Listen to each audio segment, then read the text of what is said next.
dans les cieux et sur la terre. Amen. Amen. Ok. Nous allons ce matin parler également de la Pâque. Nous allons nous rappeler certaines choses. Lorsque nous parcourons l'histoire de la Bible, nous voyons que Dieu était d'abord inconnu. Nous servions des dieux différents. Chacun avait son Dieu. Certains adoraient les arbres, les statuettes et autres choses. Alors Dieu va un jour décider de se révéler. Et lorsqu'il décide de se révéler à l'humanité, il va choisir un homme. Au nom d'Abraham, autrefois, qui est devenu Abraham. Et Dieu va lui demander de quitter son pays, sa patrie, pour aller à un lieu inconnu. C'est comme ça que Dieu va se révéler à lui. Et Dieu va lui faire des promesses. Il va lui donner un héritage, un pays qui n'est pas son pays d'origine. Dieu va lui promettre, n'est-ce pas, de nombreux enfants. On va dire ça comme ça. Une progéniture nombreuse. Mais malheureusement, en ce temps-là, Abraham n'avait pas d'enfant. On va dire sur le plan scientifique, il était stérile. Il n'enfantait pas. Mais la promesse faite par Dieu à Abraham va s'accomplir en lui donnant un enfant. Alléluia. Amen. Et ce matin, nous allons parler de la Pâque. On va essayer de voir les origines de la Pâque. À partir de quand la Pâque est née et quels sont les événements qui ont conduit à la naissance, ou du moins à l'institution de la Pâque. Il y a d'abord été la Pâque hébreu, la Pâque hébraïque, la Pâque juive, et avec le temps, elle va s'étendre sur l'humanité tout entière. Alléluia. Amen. Et lorsque Dieu fait des promesses à Abraham, lorsque Dieu lui promet une multitude d'enfants, et Dieu va lui dire quelque chose, parce que Dieu est fidèle. Dieu connaît l'avenir. Lorsque Dieu s'adresse à Abraham, il va lui dire, c'est vrai, tu auras des enfants. Ta progéniture sera semblable, n'est-ce pas, au nombre des étoiles dans le ciel. Mais sache qu'un jour, tes enfants se retrouveront dans un pays étranger et ils seront asservis. Ils vont connaître l'esclavage. Dieu le dit à Abraham, sans même qu'Abraham n'ait un enfant. Il lui dit, tu auras des enfants, mais un temps viendra où tes enfants se retrouveront dans un pays étranger. Et dans ce pays-là, ils connaîtront l'esclavage. Alléluia. Amen. Alors, voilà que la promesse va s'accomplir. Isaac va naître. Isaac, on va voir Jacob et les autres. Et un jour, comme Dieu est fidèle, comme nous l'avons chanté, ce qu'il a dit à Abraham va s'accomplir. Le pays va connaître la famine. Et les enfants d'Abraham, ou du moins les descendants d'Abraham, vont quitter leur pays et aller en Égypte pour au moins avoir des vivres, manger bien, au moins sauver leur vie. Parce que la famine tue. La famine peut être qualifiée comme un fléau. Et lorsqu'il y a la famine dans un pays, alors les gens meurent. Ces descendants vont se retrouver en Égypte. Ils vont passer des temps. Et voilà qu'une situation va se produire. Un dirigeant qui n'avait pas de rapport avec l'un des descendants d'Abraham, qui n'avait pas connu Joseph, va soumettre le peuple d'Israël à la servitude. Alléluia. Nous allons le vérifier dans les Écritures, parce qu'il est important également de se référer à la parole. On va lire le livre d'Exode. En ce qui concerne la prédiction de l'esclavage, vous lirez dans le livre de Genèse. Vous allez regarder Genèse 15, on ne va pas lire. C'est lorsque Dieu a dit à Abraham que ses enfants iront en esclavage. Vous lirez Genèse chapitre 15. Vous verrez ce que Dieu a dit à Abraham par rapport à... Aujourd'hui, maintenant, on va lire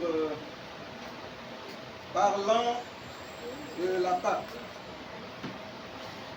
Bon, avant de lire, nous avons coutume de définir ou du moins de donner la signification de certains termes. Bon, la Pâque, c'est un mot hébreu qui a été traduit en grec français. Et la Pâque, en hébreu, il y a deux mots. C'est un même mot, mais qui se prononce de deux manières. Il y a Pacha ou Pesa. Ça, c'est en hébreu. Pacha ou Pesa. Alors, Pacha ou Pesa, c'est en hébreu. Et lorsqu'on va traduire la Bible en français, Pacha ou Pesa aura la signification de passer outre ou passer par-dessus. Pacha ou Pesa signifie en français passer outre ou passer par-dessus ou encore épargner. Ah, c'est la Pâque. En français, Pâque, c'est épargner, c'est passer outre, passer par-dessus. Nous allons ouvrir nos Bibles dans le livre d'Exode. La lecture sera un peu longue.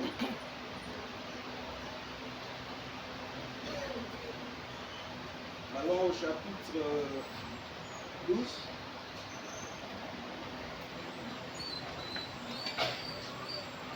On va honorer la parole de notre Dieu en nous tenant debout. Alléluia. C'est important de respecter la parole. Exode chapitre 12, on va lire jusqu'au verset 1 au verset 13. Voici ce qui est dit. L'Éternel dit à Moïse et à Aaron dans le pays d'Égypte, ce mois-ci sera pour vous le premier mois. Le premier des mois. Il sera pour vous le premier des mois de l'année. Parlez à toute l'assemblée d'Israël et dites, le 10e jour de ce mois, on prendra un agneau pour chaque famille, un agneau pour chaque maison. Si la maison est trop peu nombreuse pour un agneau, on le prendra avec son plus proche voisin, selon le nombre de personnes. Vous compterez pour cet agneau d'après ce que chacun peut manger. Ce sera un agneau sans défaut, mâle, âgé d'un an. Vous pourrez prendre un agneau ou un chevreau. Vous le garderez jusqu'au 14e jour de ce mois. Et toute l'assemblée d'Israël l'immolera entre les deux soirs. On prendra de son sang et on en mettra sur les deux poteaux et sur le linteau de la porte des maisons où on le mangera. Cette même nuit, on en mangera la chair, rôtie au feu. On la mangera avec des pains sans levain et des herbes amères. Vous ne le mangerez point à demi cuit et bouilli dans l'eau, mais il sera rôti au feu avec la tête, les jambes et l'intérieur. vous n'en laisserez rien jusqu'au matin. Et s'il en reste quelque chose le matin, vous le brûlerez au feu. Quand vous le mangerez, vous aurez vos reins sains, vos souliers aux pieds et votre bâton à la main. Et vous le mangerez à la hâte. C'est la Pâque de l'Éternel. Cette nuit-là, je passerai dans le pays d'Égypte et je frapperai tous les premiers-nés du pays d'Égypte, depuis les hommes jusqu'aux animaux. Et j'exercerai des jugements contre tous les dieux de l'Égypte. Je suis l'Éternel. Verset 13. Le sang vous servira de signe sur les maisons où vous serez. Je verrai le sang et je passerai par-dessus vous. Et il n'y aura point de plaie qui vous détruise quand je frapperai le pays d'Égypte. Alléluia. Amen. On va nous prendre en place.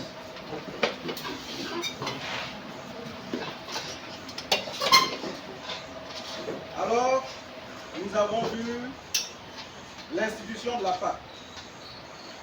Et lorsque le peuple d'Israël était en Égypte, Dieu s'est souvenu de ses enfants, de la promesse qu'il a faite à Abraham, qu'Abraham occupera le pays de Canaan. Mais il se trouve que ceux qui devaient occuper le pays de Canaan se retrouvent en Égypte, esclaves, soumis à la servitude, soumis au mauvais traitement. Alors, face à cette situation, les enfants d'Israël se sont levés et ils ont crié à Dieu. Ils ont demandé l'aide à Dieu. Et comme Dieu est le Dieu qui se souvient toujours de ses promesses, qui est toujours fidèle, il va se rappeler la promesse faite à Abraham, que sa descendance occupera le pays de Canaan. Et Dieu va envoyer un sauveur. Il va envoyer Moïse pour sortir le peuple d'Israël de l'Égypte, pour du moins les délivrer de la servitude, de l'esclavage, de ces mauvais traitements, de ces travaux forcés, pénibles. Alléluia. Amen. Alors Moïse va se retrouver, nous savons l'histoire de Moïse, né hébreu, élevé au palais. Mais Dieu va lui donner cette mission, va lui confier cette mission d'aller parler à Pharaon. On va dire qui est son père, s'il faut le dire comme ça. Parce qu'il a été élevé dans la maison de Pharaon. Et Dieu va lui confier cette mission de demander au Pharaon de libérer son peuple. Moïse sera confronté, n'est-ce pas, à la résistance de Pharaon. Pharaon va s'opposer farouchement parce que le peuple d'Israël était une main-d'œuvre pour le développement de l'Égypte. C'était la main-d'œuvre. Il était difficile pour Pharaon de libérer la main-d'œuvre. Et cette main-d'œuvre, en fait, qui n'a pas de rémunération, qui n'a pas de salaire. Mais comment se libérer de la main-d'œuvre gratuite pour chercher encore des employés à payer pour développer, construire le pays? Pharaon va se poser. Et ainsi de suite, Dieu va envoyer des plaies, Dieu va envoyer des fléaux. Pharaon va résister. Alors, Dieu va décider un jour, permettez-moi le terme tuer, si je peux le dire ainsi, la destruction de tous les aînés, tous les premiers nés d'Égypte. Tout enfant né en premier en Égypte, Dieu va décider d'exterminer. Parce qu'il a essayé de patienter. Si Pharaon pouvait libérer le peuple avec les premiers fléaux, les premiers plaies, Pharaon a résisté. Alors Dieu va décider d'exterminer, de tuer, s'il faut le dire ainsi, les premiers-nés, les enfants aînés des familles, même dans la maison de Pharaon. Alors, l'exterminateur va avoir l'autorisation, n'est-ce pas, de tuer. Mais le peuple d'Israël est également dans le pays d'Égypte. Maintenant, que faut-il faire? Quelle est la méthode, quel est le moyen utilisé ou à utiliser pour épargner le peuple d'Israël de la mort des premiers-nés? Alors, Dieu, si intelligent qu'il est, il va demander à Moïse de rassembler les anciens. Puisque une recommandation a été donnée. Alors, c'est ce que nous avons lu. Moïse va dire aux anciens, n'est-ce pas, d'apprêter un agneau ou un chevreau. Ça dépend de la taille de la maison, de la taille de la famille. Et de recueillir le sang. Et ce sang servira, n'est-ce pas, comme un moyen de préserver la vie au peuple d'Israël.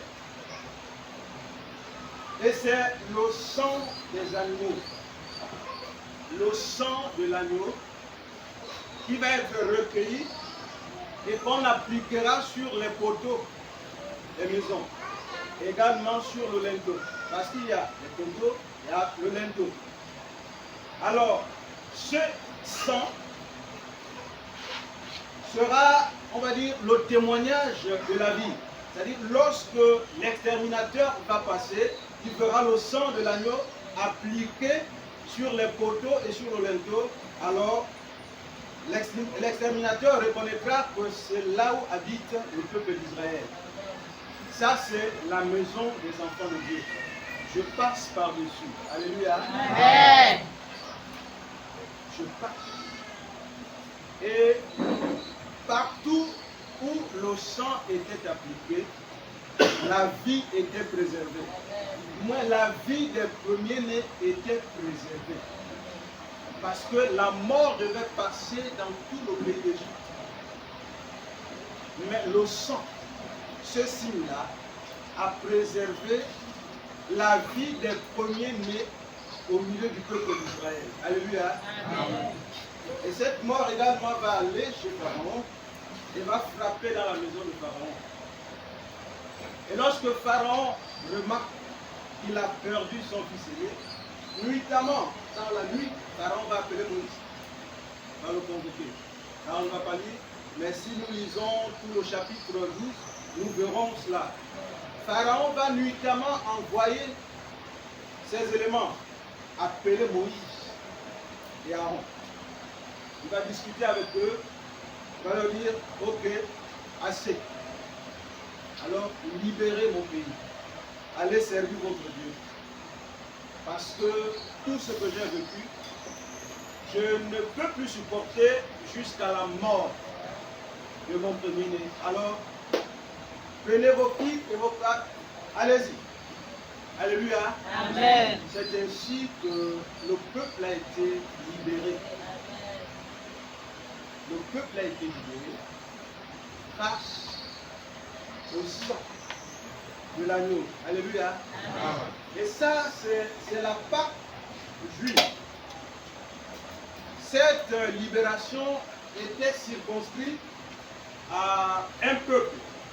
Le peuple qui était en esclavage, le peuple de Dieu qui était en esclavage. Dieu va le délivrer, le libérer et aller occuper le pays promis. Alléluia. Amen. Donc c'est le sang qui a été le moyen utilisé par Dieu pour délivrer le peuple d'Israël. le salut d'Israël est passé par le sang de l'agneau. Alléluia. Alors, comme Dieu est Dieu, Dieu ne va pas s'arrêter à un seul peuple.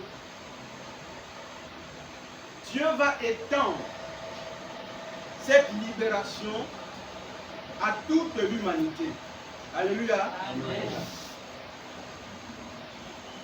Dieu va, n'est-ce pas, amener les hommes à se détourner des faux dieux pour l'adorer lui le véritable. Alléluia. Amen. C'est à partir de ce moment que Dieu va utiliser un autre moyen pour réconcilier les hommes avec lui. Il a délivré le peuple d'Israël, le peuple est allé, il a occupé le pays de Canaan. Ils ont servi Dieu, tantôt dans les voies de Dieu, tantôt un peu pied à gauche, pied à droite, pied à gauche, pied à droite, jusqu'à ce que la promesse qui a été faite à l'humanité va s'accomplir. Et Dieu va décider de réconcilier les hommes avec lui. Et cette réconciliation va passer toujours par un moyen, un canal. C'est Dieu lui-même qui descend.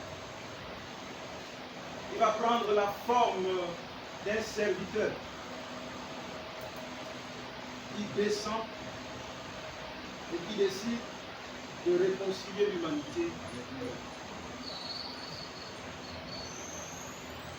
Alors, il va décider de libérer les hommes. Mais est-ce que les hommes étaient sous l'esclavage du moins physique? Ah, c'est les questions qu'on peut se poser. Le peuple d'Israël, au moins, on sait qu'ils étaient sous la domination de Pharaon. Maintenant, nous les gentils, les païens et les autres peuples, on était sous quelle domination? Sous quel esclavage? Sous l'autorité de qui? Pour que nous soyons libérés. Pour que nous soyons libérés. Alors, nous étions sous la domination du péché.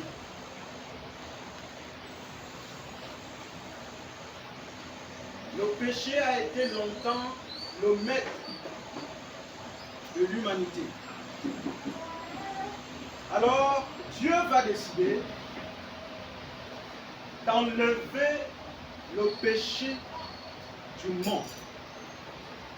Dieu va décider de libérer l'humanité du joug du péché. Et il va utiliser toujours un moyen semblable au premier.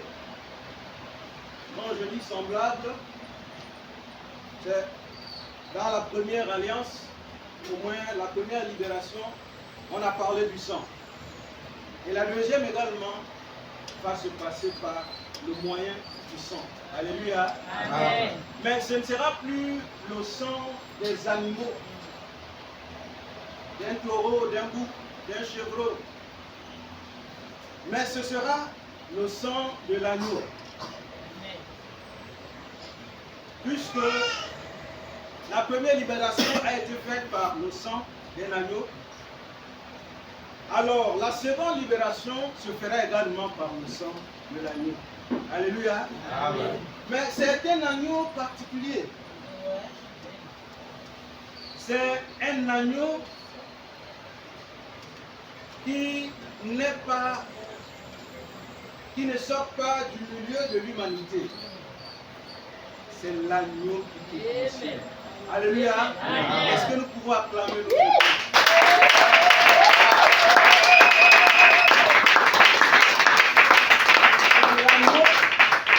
L'agneau qui a créé l'humanité, l'agneau qui a créé l'univers tout entier, va décider de s'offrir pour libérer les hommes du joug du péché.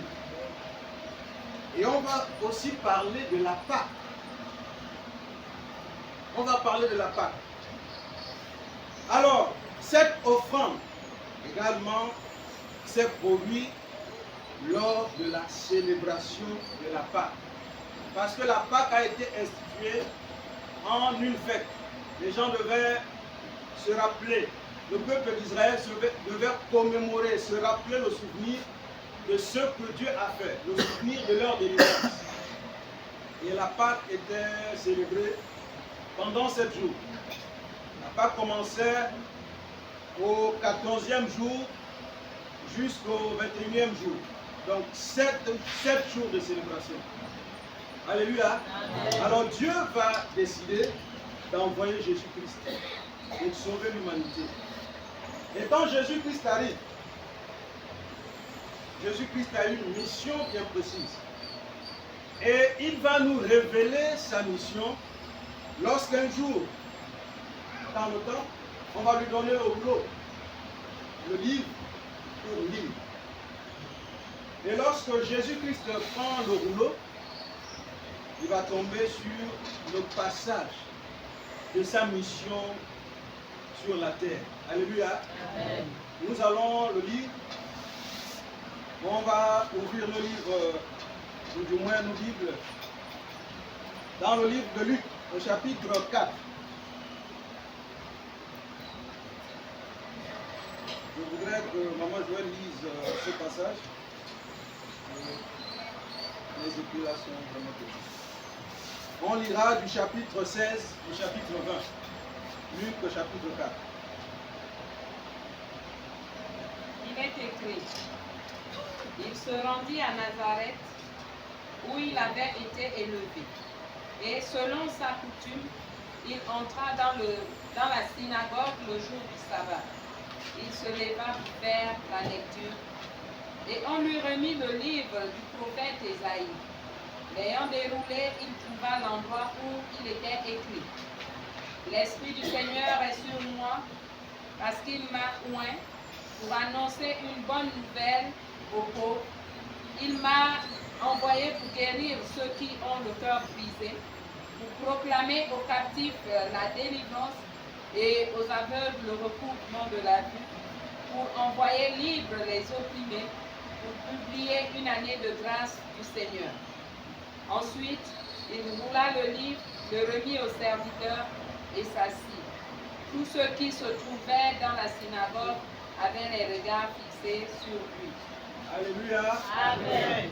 Alors voilà que Jésus va nous révéler sa mission. L'Esprit du Seigneur est sur moi. Il m'a oint. Il m'a mis à part pour délivrer. On parle de captif. Un captif, c'est quelqu'un qui est en prison. C'est quelqu'un qui est sous un joug. Alors, lorsque Jésus-Christ arrive, sa mission est bien définie. Proclamer une année. Apporter la bonne nouvelle. Libérer les captifs. Libérer ceux qui sont sous le joug du péché. Et comme nous l'avons vu plus haut, dans l'Ancien Testament, Jésus-Christ va prendre la forme de l'agneau pour s'offrir au Père afin de libérer les captifs, de délivrer ceux qui sont sous le poids de l'esclavage. Dans l'Ancien Testament, le premier agneau symbolisait ce que Christ devait accomplir sur la terre pour l'humanité. Alléluia. Amen. Alors, ceux qui font des études bibliques, ils ont un terme. Ils parlent de préfiguration. Une représentation de ce qui va s'accomplir dans le futur, dans l'avenir. Alléluia. Amen. Donc, l'agneau immolé à la Pâque juive était la préfiguration de la présence, ou du moins, de la mission de Jésus-Christ sur la croix pour l'humanité. Alléluia. Amen. Donc, cette Pâque annonçait déjà ce qu'accomplirait ou ce qu'accomplira Jésus-Christ dans le futur pour l'humanité. Alléluia. Amen. Est-ce que je suis explicite? Est-ce que Amen. j'explique un peu? Parce qu'il faut qu'on comprenne. Amen. Donc, la Pâque qui se limitait au peuple d'Israël, esclave en Égypte, la libération de ce peuple de l'esclavage sous l'autorité de Pharaon symbolisait. C'était une représentation de ce que Jésus-Christ devait accomplir Amen. pour l'humanité. Alléluia. Amen. Alors, voilà pourquoi Jésus est appelé l'agneau de Dieu. Amen. Parce que c'est le sang de l'agneau qui a épargné les premiers-nés du peuple hébreu en Égypte. Alors, ce sang a été du moins le moyen de libération du peuple. Alors, le sang de Jésus-Christ également constitue ce moyen, on va dire quoi? Ce moyen, cet élément qui nous libère de l'esclavage du péché. Amen. Alléluia. Amen. Alors Dieu ne se trompe pas. Et Dieu ne faillit jamais dans ce qu'il fait. Il a représenté ce qu'il devait accomplir pour l'humanité entière. Parce que l'autre part concernait le peuple hébreu, les Juifs, le peuple d'Israël. Maintenant, pour réconcilier tous les hommes, nous, autrefois appelés païens, les gentils, Dieu va décider d'envoyer Jésus-Christ, l'agneau qui vient du ciel, pour nous réconcilier avec lui. Parce que autrefois, nous étions en paix avec Dieu avant que le péché ne vienne dans le monde. Alors lorsque nous avons connu le péché dans le monde, lorsque le péché est entré dans le monde, alors nous sommes devenus ennemis de Dieu. Nous nous sommes détournés de Dieu. Alors, il a fallu que Dieu trouve un moyen pour instaurer encore la paix, pour nous ramener à lui.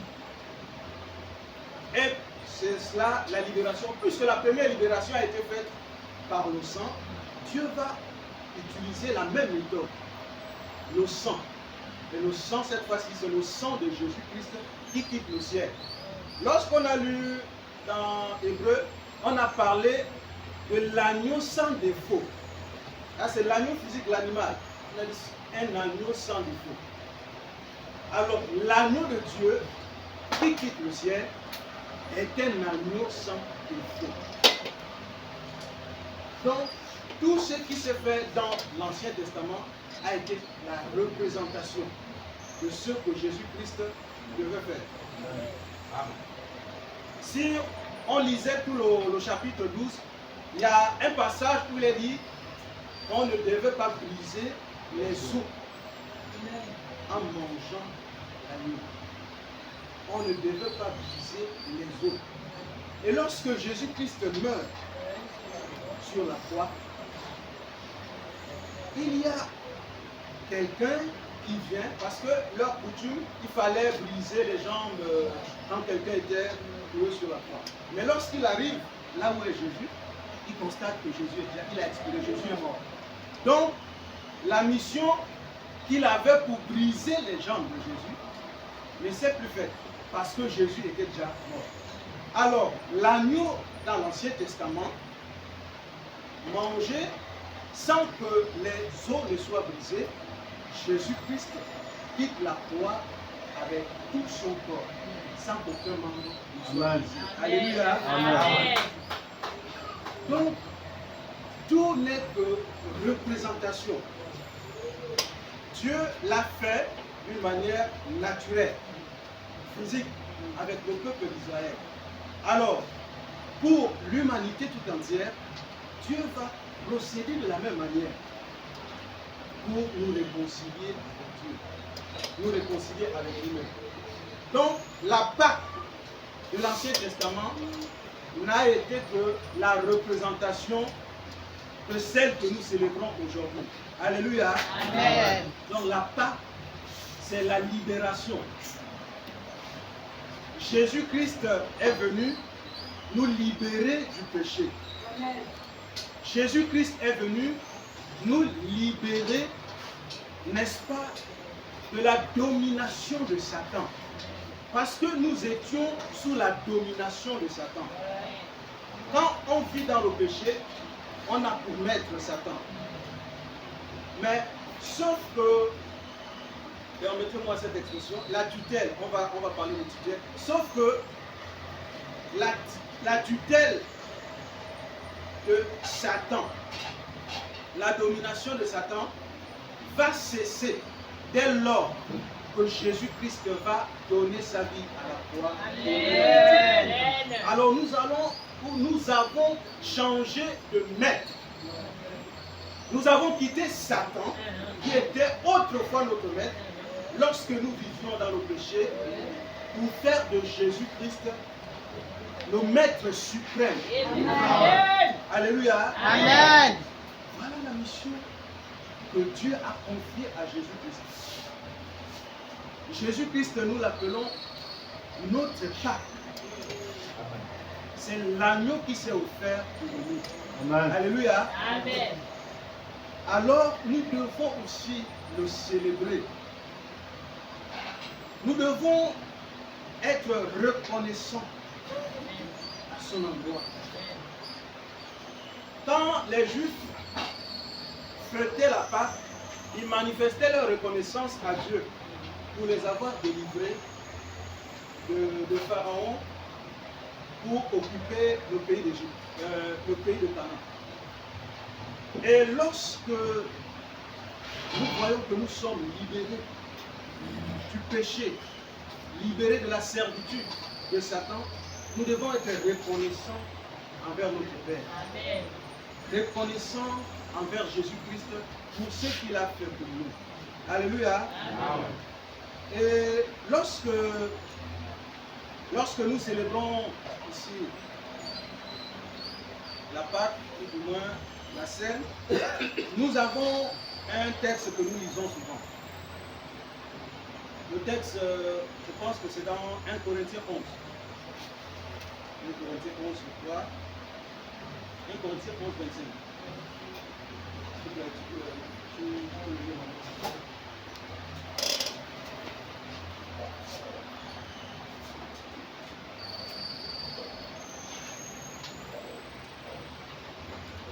Corinthiens 11, 24, 25, il est écrit: et après avoir rendu grâce, le rompit et dit: ceci est mon corps qui est rompu pour vous, faites ceci en mémoire de moi.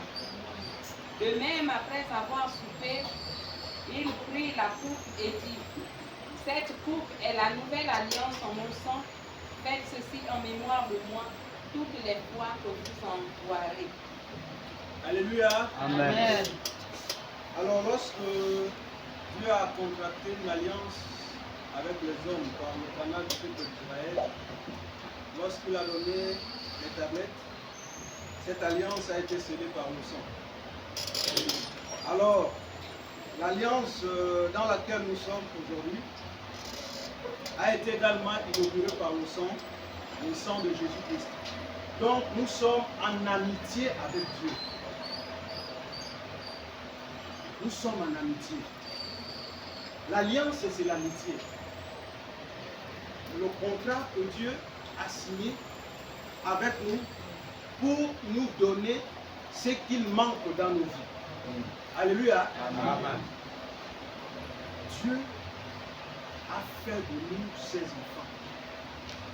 Dieu a fait de nous ses complices par Jésus-Christ. Et aujourd'hui, par le sang de Jésus-Christ, nous avons libre accès à la présence du royaume de Dieu.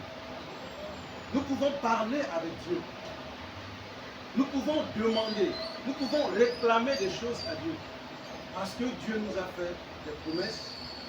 Dieu a envoyé Jésus-Christ pour nous repositionner. Parce que lorsque nous avons connu le péché, nous avons perdu beaucoup de choses que nous avions autrefois auprès de Dieu. Quand Jésus-Christ arrive, il nous réconcilie avec le Père, alors nous avons désormais libre accès auprès du Père. Jésus-Christ a enlevé le péché du monde. Jésus-Christ nous a repositionnés. Et aujourd'hui, nous sommes enfants de Dieu, enfants légitimes de Dieu. Alléluia. Amen. C'est par le sacrifice que Jésus-Christ a accompli. La Pâque qui engage toute l'humanité, la délivrance que Dieu nous a apportée par son Fils Jésus-Christ. Alléluia. Amen. Alors, pour cela, nous devons manifester la reconnaissance. Nous devons être fidèles à Dieu. Nous devons être obéissants à Dieu. Parce qu'il nous a donné la vie. La vie qui est en Jésus-Christ. La vie éternelle. Alléluia. Amen. Soyons reconnaissants envers ce Père, le Dieu qui nous a donné la vie. Dieu n'a pas changé. C'est les hommes qui peuvent changer. C'est les hommes qui ont des humeurs. C'est des hommes qui ont des émotions. C'est des hommes. Tantôt, on est en paix. Tantôt, on est dans l'amertume. Mais Dieu ne change pas. Dieu nous a libérés une fois pour toutes. Dieu a effacé nos péchés une fois pour toutes. Et Dieu nous a réconciliés avec lui. Nous sommes ses enfants et nous avons libre accès.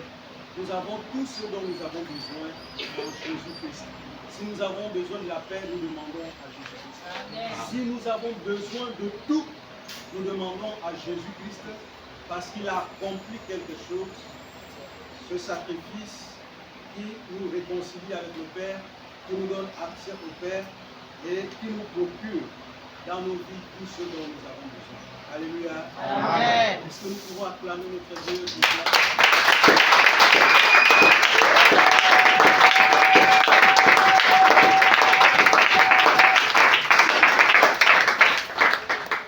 Alors nous devons adorer notre Dieu, nous devons le servir, nous devons marcher dans la droiture, nous devons obéir à notre Père, être fidèles, marcher dans ses lois. Nous hériterons le royaume. Nos noms seront écrits dans le livre de souvenirs et dans le livre de vie. Alléluia. Amen. Que le nom de Dieu soit glorifié. Amen.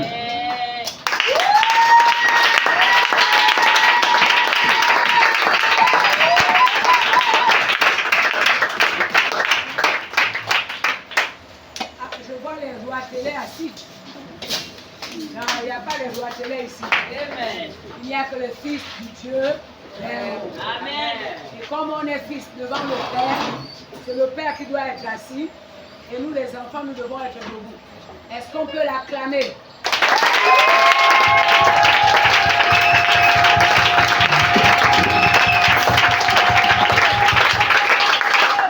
Amen, amen.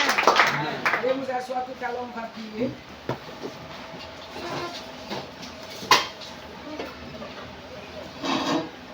Que le Seigneur bénisse son Fils. 1 Corinthiens chapitre 5, verset 7 dit: faites disparaître le vieux levain afin que vous soyez une pâte nouvelle, puisque vous êtes sans levain, donc sans péché. Car Christ, notre Pâque, a été immolé. Je dis amen à la parole de Dieu. Amen. Christ, notre Pâque, a été immolé. Alléluia. Amen. Comme le Seigneur l'a dit tout à l'heure, il a été immolé à la croix. Mission première, effacer le péché dans notre vie. Ça, c'est la mort de Jésus. À la croix, la particularité de la croix, c'est que Jésus devait régler le problème de la malédiction dans la vie des uns et des autres. S'il s'était arrêté seulement, on le prenait, on l'assassinait et puis c'est terminé sans mort. Et là, pour résoudre le problème du péché, la mort à la croix résout le problème de la malédiction. Parce que chez les Juifs, il y a une loi qui disait, il y avait, la loi n'existe plus, il y avait, disons amen bien, Amen. Alors, elle ne pouvait plus exister après la mort de Jésus-Christ. Quiconque est pendu au bois, c'est le signe de la malédiction. Maudit soit quiconque est pendu au bois. C'est pour cela que Jésus devait mourir sur la croix qui est un bois. On n'a pas vu que. Afin que ce qui était possible, malédiction qui devait peser sur toi et moi, soit cloué à la croix. Et l'acte des ordonnances qui nous condamnait à vivre la malédiction a été effacé par le sang de Jésus. Non seulement le sang anéantit la puissance et le pouvoir du péché dans nos vies pour nous libérer, le même sang a effacé l'acte des ordonnances qui nous condamnaient à vivre la malédiction. Hébreux chapitre 11, verset 28 dit, c'est par la foi qu'il fit la Pâque et l'aspersion du sang, afin que l'exterminateur, comme Dieu a utilisé son fils tout à l'heure à expliquer, afin que l'exterminateur ne toucha pas au premier-né des Israélites. Est-ce qu'on peut dire amen bien? Amen. Et Dieu l'a expliqué tout à l'heure. Quand l'exterminateur passe, il ne devait pas toucher là où il y avait le sang. Mais nous aussi, ce matin, nous allons appliquer le sang de Jésus sur nos vies. Amen. On va appliquer le sang de Jésus sur nos maisons. Amen. Est-ce qu'on peut dire amen bien? Amen. Au Gabon, les gens vivent comme nous connaissons. Et j'ai déjà entendu beaucoup de gens dire, Dieu va frapper le Gabon, Dieu va frapper le Gabon. Mais en fait, si Dieu frappe le Gabon, toi tu vis à l'intérieur du Gabon, là où seras-tu? C'est vraiment des maladresses. Les gens parlent ce qu'ils ne mesurent pas. Pour les enfants d'Israël, il y avait un travail qui a été fait en amont. L'agneau pascal devait être immolé et le sang badigeonnait devant les portes.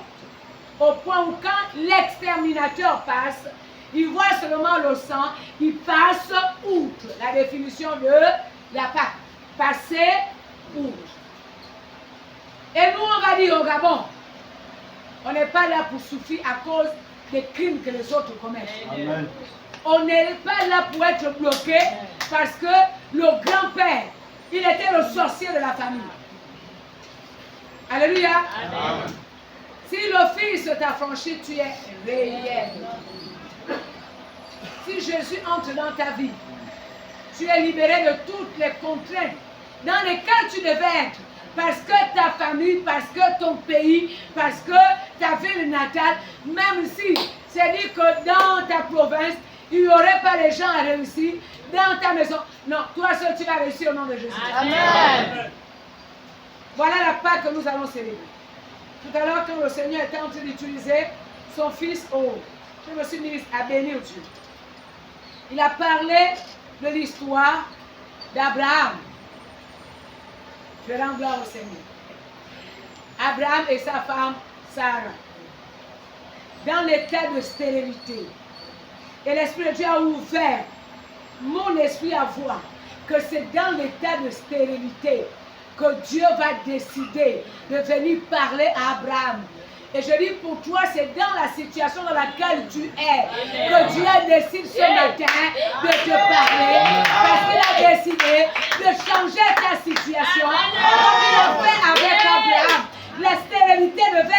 changer en fécondité. Il va changer ta pauvreté en richesse. Oh, il va changer le chômage en travail. Il va changer le célibat en mariage au nom de Jésus. C'est à cause de ta situation que le Seigneur a parlé sur toi. Jésus-Christ est notre. Amen, amen. Et je me réjouis parce que cela s'accomplit ce matin. Dis à celui qui est à côté de toi, c'est la Pâque pour toi. La ceinture va toucher tout le monde sauf toi. Alléluia. Elle va toucher tout le monde sauf toi. Je ne sais pas si les gens voient la même chose que moi. Ça va toucher tout le monde sauf toi. Ce qui est mauvais là, c'est pour les autres. Mais quiconque croit en Jésus, quiconque n'importe qui, femme ou homme, petit comme grand, l'essentiel seulement que ça soit celui qui croit en Jésus, ne périsse point et qu'il ait la vie éternelle. Mais il n'y a pas seulement la vie pour aller vivre au ciel. Il y a la vie en abondance sur la terre. Et cela tu dois expérimenter. Cela tu dois le vivre au nom de Jésus. Vraiment que le Seigneur bénisse son fils. Et puisque nous avons changé le maître, voilà ce que l'Esprit m'a amené à identifier. Le changement de dirigeant. Parce que c'était ça le problème en Égypte. Quand le pharaon qui travaillait avec Joseph a été changé, et le Seigneur m'a mené à voir, il me montrait ça plus clair. Vraiment dans mon esprit, tout était clair. La position des enfants d'Israël avait changé. Amen. Il n'y avait plus les mêmes privilèges. Et le Seigneur m'a amené à voir que lorsqu'il y a un changement de dirigeant, il y a le changement des conditions spirituelles et sociales. Seulement pour toi et moi, Dieu a utilisé son fils ce matin à dire, nous avons changé de maître. Oh,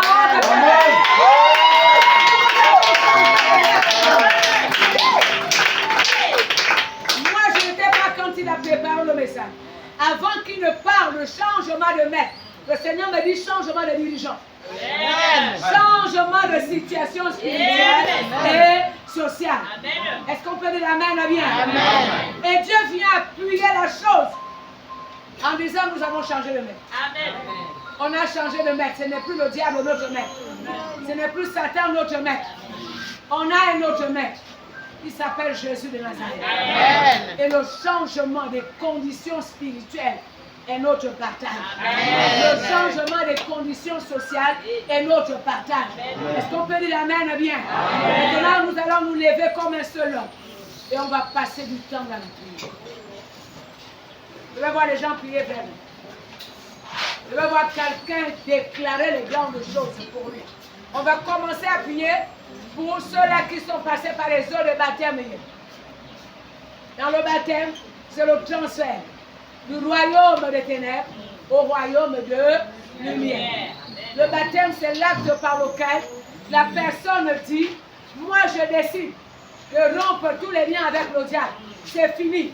J'appartiens désormais et totalement à celui qui est le maître de l'univers. Amen, amen. Je vais demander ceux qui sont passés par les eaux de baptême d'avancer. Et on va prier pour vous.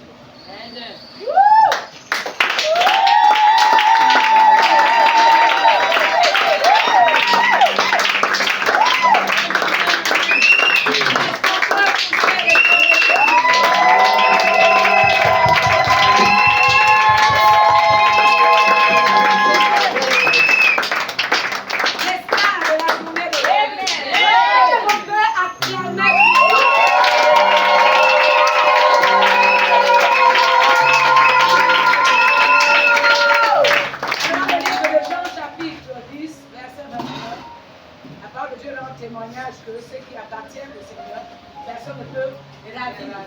Amen. Le mot ravir signifie arracher. Alléluia. Amen. Nous élevons tous les mains. Et puis on va dire, Seigneur, les voilà. Ils t'appartiennent. Par l'acte du baptême, ils ont déclaré que c'est terminé avec le diable. Désormais, c'est toi, Dieu. Mais c'est toi qui dis personne ne peut arracher ce qui est pour toi. Veille sur chacun. Que le Seigneur les amène de gloire en gloire, de victoire en victoire, de succès en succès. Que toute embûche sur leur chemin soit brisée. Élevons nos voix. Dans le nom de Jésus-Christ, Seigneur, tes fils